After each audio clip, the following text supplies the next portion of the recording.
let's talk about the interview of Jason Whitlock. Okay. A lot of times people, they wanted to make this an issue for all understanding. Where did you stand when you first saw and what was going through your mind? I had no issue with you sitting down with him. You wanted to sit down with him to discuss you and him. This is your podcast. You own it. Obviously, it was going to be a riveting discussion that was going to be beneficial to you and what you're trying to build. And I'm a supporter of yours. And so because of that, I had no issue with it whatsoever in regards to that conversation. My issue with you and Peggy, where he at? There he is. There he is. There you go. You know what I'm saying? Was one thing and one thing only. If you're gonna ask about me, ask. Like, to let somebody go on and just talk shit and don't have no facts, don't know what they talking about, and to just let them go on, that was the only issue that I had, nothing else. In other words, you know, you talking about me and it's your girl that she did that. That's a fine right there. That's a big fine. Well, go ahead. The issue for me was that he talking about what I did when I was in college. That was 1988. That's 38 years ago. He's talking about what my upbringing was like. That was over 40 years ago. Where the hell was he? How did he know? And to me, it's that simple stuff like, where you getting this from? How would you know? Questions like that should have been asked. I'm not here to tell you, Peggy, or anything like that, because I got love for y'all. Ain't no biggie. But I was just saying, if you're gonna let somebody, if you're gonna ask about me, you know what I'm saying? Make sure, because I've seen you and Peggy, I think y'all do a great job. Yes. I wouldn't be here if I didn't have love and respect for you, to be quite honest with you. You know that. But if you're gonna ask a question about me, I wasn't down with, you know, like everybody like, yo, man, you know, he brought this cat on this platform. That's your platform. You're trying to build it. All I'm saying is that I know I'm different because I'm a journalist. I'm not a former star athlete like yourself. So I get it. But my thing is that there is no one that can come on any platform that I have and just talk about you, Peggy, or anybody else in that light, and I ain't grilling them. So that was it. That was all. To be honest, in that moment in time, what was crazy, and I'm pretty sure Peggy could second this, Sure. Our sole intent was the fact that he was personal with me. I got you. And instead of making threats and saying, man, I hope I see you out, because he tried to change it or change the narrative as if to say I wanted to do bodily harm to him. I was just like, bro, I want to talk. So I was expecting. You wanted a few though, but you understand that. Yeah. You want a few. You got other people that want to do harm to him. No, for sure. Right. That's not me. He's not worth it. I but understand. A lot of people. So in that term, I can't, even for those few who may feel like me or disagree and want to do bodily, it's not worth it to the degree of what could be lost, because it's a lawsuit that's waiting to happen. It just gives the whole circumstance of, for me, I wanted to talk it out. I wanted to honestly see where he was in regards to how his outlook with me. He's spoken time and time again about my father. Right. He said certain things about my relationships. Right. And that's what the sole purpose was. It was never to just say, okay, talk to me about Steve. What got clipped was that. Right. And we spoke, as a matter of fact, between RJ and Omari, Peggy. Yeah. They were the main reasons. Was like, hold on, bro. You can't burn bridges. This ain't the locker room no more. And I'm learning that by the day. Right. With the help of yourself and my counsel. It could come from anybody. Obviously, Jauné has talked to me at length just about certain things and how to go about it. I'm learning, and I'm not too proud to admit when I make a mistake. So during that, they were like, yo, bro, you gotta reach out to Stephen A. Have you talked to him? At that point in time, I did not. Right. So I wanted to make it a point of emphasis that, contrary to what anybody may believe, I reached out to you. 7 in the morning. Listen, 7 in the morning. when you get that call, right. or when it's on your heart, it was on my heart, right. And I knew it was like, yo, dog, like this is something that I want to make sure that we on good terms. And after talking with you, not only did I feel support, but I also felt like, hey, you held me accountable, and that's what I appreciate the most. There's so much. And we're going to get to this later, but there's so many people and so much that you've done for so many others that you do not get credit for.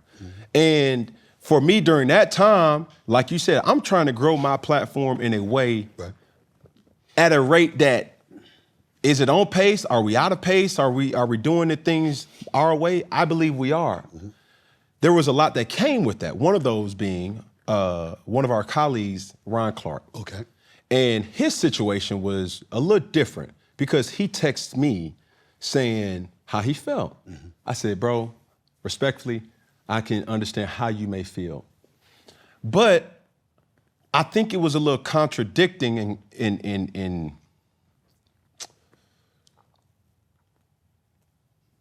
I just didn't feel that same energy when 7 p.m. in Brooklyn situation with Carmelo and LeBron. Okay. So now for me I don't understand what you mean by that. I'm sorry. So, all right, there's an affiliation or a connection between Carmelo and Steve and LeBron. Yes, sir. Right? Yeah. That energy that was given to me with how you gonna do this, this is outside of Ryan Clark. I'm just talking about the banter that I've gotten. Got it. How you gonna do that to Stephen A? He's a person that in large part got you to ESPN, how you have the ops, how you have the person who you know had bad intent. And I'm like, well, I get in the middle of the thing, rightfully so.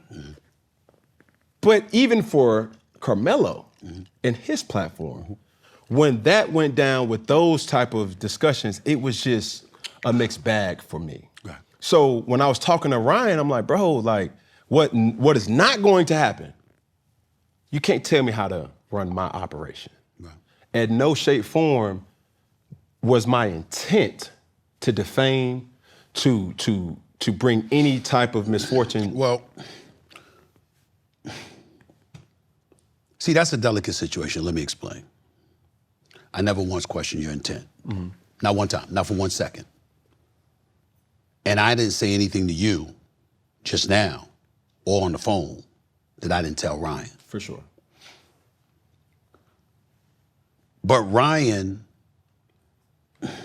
a special brother, man. Because it's not just about principle, he operates with his heart. And you have to understand that you and Ryan have cultivated your own relationship. I've seen y'all, that's y'all business, but I've seen y'all talk in the past and talk privately. Before you come on First Take, after you come on First Take, y'all in the room by yourself, I leave y'all be, handle y'all business, blah, blah, blah.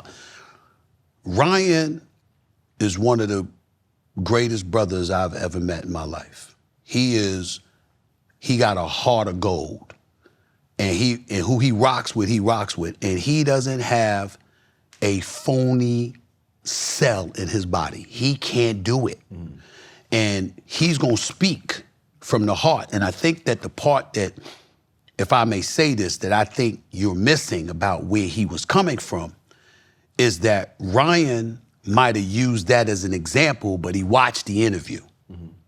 And so as he's picking apart some of the things that you said, which we could talk about, it might have rubbed him the wrong way. Okay. When I went on my podcast, I got on you about two things.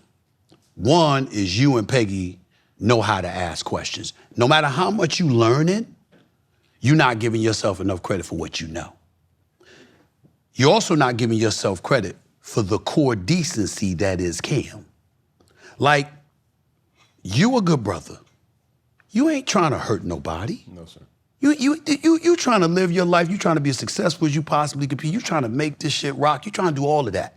You know what I'm saying? And in the process of doing that, you're going to venture out and do what you think works for the business. Yeah, because you're saying this is the business, et cetera, et cetera. I get it. Right. But then there's other things that you said. Like, for example, you looked at Peggy, you looked to your left, and you like, ain't no loyalty in this business. And I'm like this. Oh, fuck no.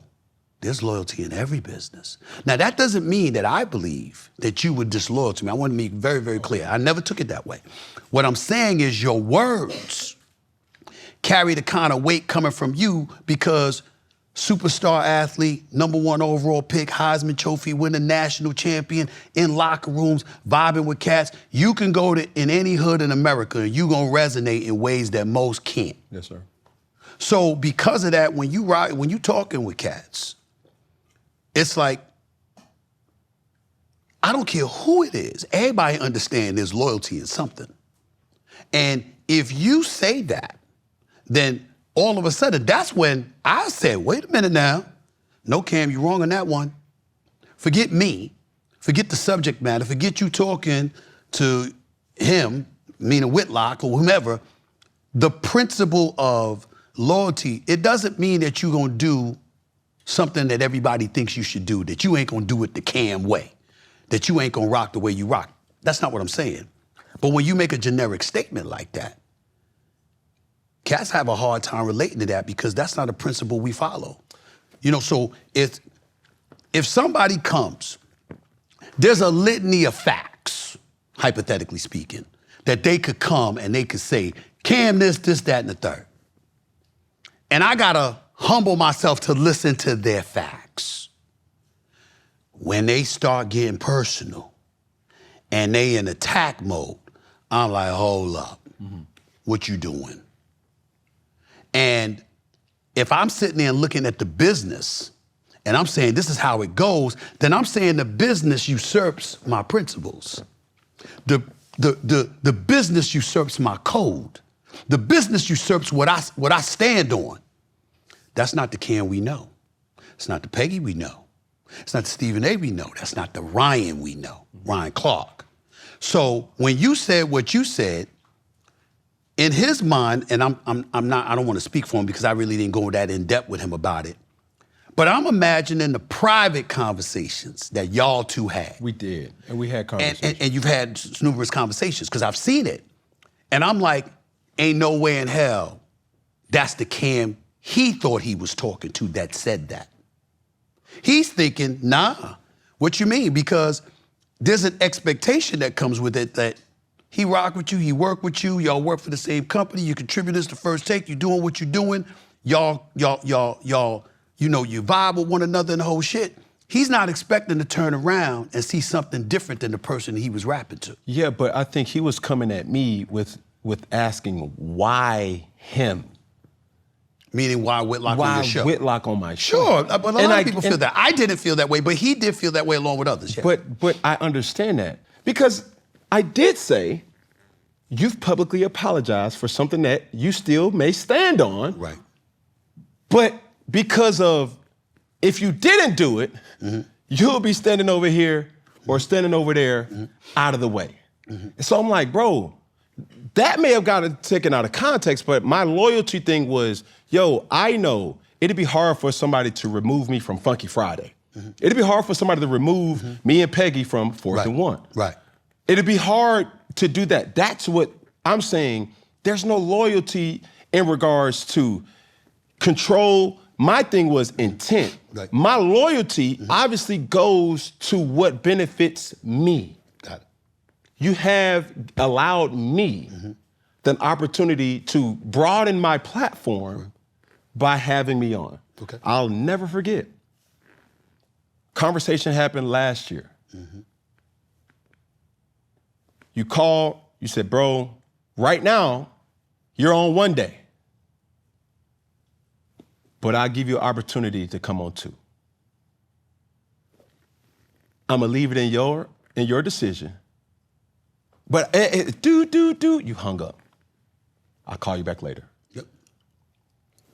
Those conversations far exceed what others may see of Stephen A. Right. So my personal relationship, there always will be a measure of loyalty to you because the appreciation that I have. There's an appreciation that I have for RC. There's an appreciation that I have for Dion, for Shannon Sharp. These are all brothers that I look up to. I've said that to him. But where I kind of was like, hold on, you're taking my intent out of the wrong place. Because for me, I appreciate you for even acknowledging that, hey, dog, I'm gonna just keep it a buck with you. I appreciate that more far than what he ever would understand. I just think for me and the platform of 4th and 1, it's always to bring awareness to certain situations. There's a lot of things that Jason Whitlock mentioned. Not just about me, not just about you, about a slew of people. Yeah, that's what he does. And that's his strategy. So for me, it was trying to give a platform to be like, okay, bro, what you gonna do? Barbecue or mildew? But you're getting into the minutia. I'm saying to you, from the perspective of Orion or anybody who thought like he thought, I tell you right now, I told Ryan I didn't hold the same belief that he had. But I loved him for speaking up for me the way that he did, because that's who he is. And it reminded me of what he stands on. You have to understand you've established what you stand on with us. And there is a level of loyalty that we have for you. And it doesn't just stop with you. Look, man, Shannon Sharp ain't on First Take no more. You really, really think I'm happy about that? I miss that brother. We communicate every month. Every month. Shannon Sharp got over 4 million followers on YouTube with Club Shay Shay. 2 million with Nightcat. Do you know how much my numbers would blow up if I talked about Shannon Sharp? Ain't fucking happening. Fuck the numbers. That's my man. I'm not doing that. Now, don't get me wrong. I want to make sure that I'm clear in saying what I'm saying. I am in no way saying you shouldn't have spoken to Whitlock. I don't care if anybody can talk to Whitlock all they want to.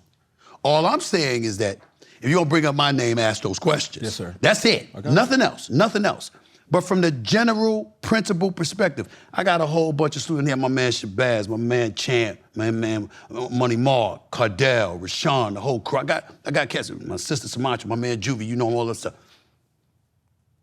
There's certain shit that ain't happening when it come to them. And a host of other boys that couldn't get down here that wanted to be here for this. Because those are my peeps. It's not happening. And so that's the cloth Ryan is made of. That's where he's coming from. And he probably felt that it was inconsistent with what he knows you to be based on the conversations that y'all had and however the communication was. I just want to interject real quick. Because for right there, to you, to everybody that's sitting here, and the millions that will watch, I did not know the fabrication or to ask, well, how would you know? It never dawned on me to say, hey, hold on, well, how did you know he was lying about hitting 17 straight? Like, those... Where's my man Peggy at? Because I want to look at him when I'm seeing this shit too. Get over here, bro. I want to see you. I want to see you when I'm talking, because I want to look in one direction. Thank you, my brother. I appreciate that. Let me give you an example, okay? First of all, I had a shitty college career. Let's get that out the way. Cracked my kneecap in half. Pretty much as soon as I got there, it was over. I said on countless occasions, I had 17 straight three-pointers. I never did it before. I never did it since. I mean, damn. You know what I'm saying? What you want me to say? You know what I'm saying? Clearly, I didn't have... I'm in the Hall of Fame for the CIAA. It clearly isn't because of basketball, because of my academics. It's because of what I've accomplished. You see what I'm saying? So if you grew up in Indiana or wherever it is that he grew up in, and you talking about what I did in New York 40 years ago, Cam don't have to know the facts to ask, how would you know that? Were you there? What did you see? You know, when you sit up there and say you did his research, yo, bro, why you doing such research? Why you riding him like that? What, y'all, you know, you said you in your 50s, meaning him. You in your mid-50s or whatever. You know, that means we were in the business at the same time. So why I'm where I'm at and you where you are? You want to talk about black people and say, oh, black folks are sitting there, man, we can't fuck with Stephen A. We don't like the politics, and we don't like this, we don't like that. He can't do this, he can't go here. I can go in any hood in America. I travel all the damn time. I don't have to hide in a basement in Nashville or where the fuck he is. I don't have to hide because people want to put me in a body bag. Because you got to have facts. See, when you just attacking people, when you going off, when you Michael B. Jordan wins an Oscar and you gonna call it a DEI Oscar. When you sit up there and you go at Matt Barnes, but you put on a white face.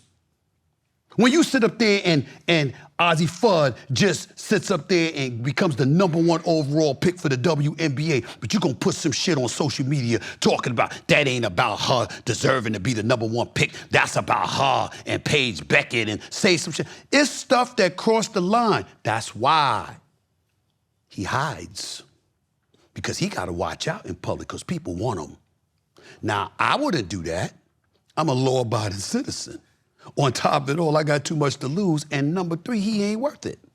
But the point that I'm making to you is that you don't have to know all the facts to know how to question somebody that's pretending they got facts when it is impossible, like literally impossible to have it. Why did I go on my podcast and go off? Why am I willing to sit up there and even broach the subject of him?